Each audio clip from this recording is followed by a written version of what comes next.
Our Earth Matters series now. In the next few days, two Democrats will finally reveal what they say is a massive plan to not only create jobs in the United States, but to help start saving the planet. They call it the Green New Deal, a nod to FDR's New Deal during the Great Depression. The progressive left is lining up to back it, and they want their presidential hopefuls to fall in line. Freshman Congresswoman Alexandria Ocasio-Cortez helped write the bill, and the bill's Senate sponsor, Senator Ed Markey, brought a special guest on the topic to the State of the Union as CNN's Bill Weir looked into how this became a litmus test on the left. The problem is so big, it's hard to imagine. But America and the world's top scientists widely agree that we are running out of time. That mankind has as little as a dozen years to stop burning so much carbon and save life on Earth as we know it. But you'd never know it listening to the State of the Union. The United States is now the #1 producer of oil and natural gas anywhere in the world. We can do so much more. Take action on climate change. And while Stacey Abrams' rebuttal only mentioned the end of the world in passing, a new generation of activists are now forcing the issue in the halls of Congress. We brought 200 young people to tell Nancy Pelosi and Democratic leadership, we need you to step up. We need you to back something like a Green New Deal.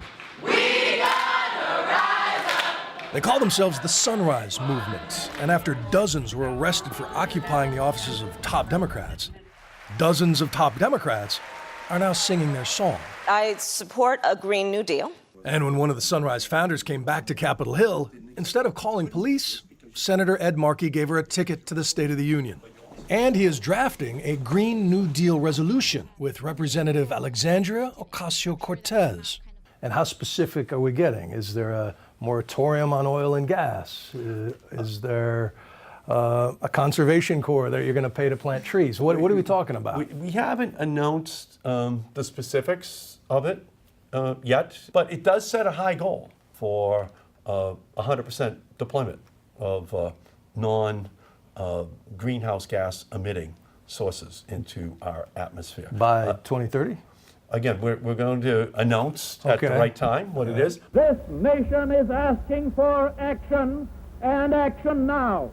The original New Deal helped pull America out of the Great Depression with massive public works projects, dams and grids, and a civilian conservation corps over 2 million strong.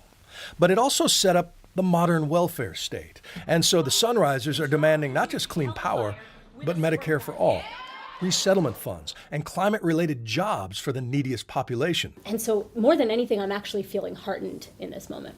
Yeah, you do. Yeah.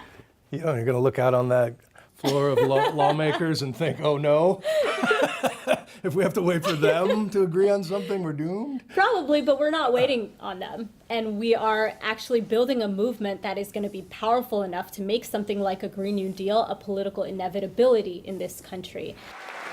But in an age of bitter division, they are calling for trillions in new spending and the kind of national unity not seen since the Apollo project. Ironic, since Cape Canaveral's moonshot launch pads are currently being fortified against sea level rise caused by climate change.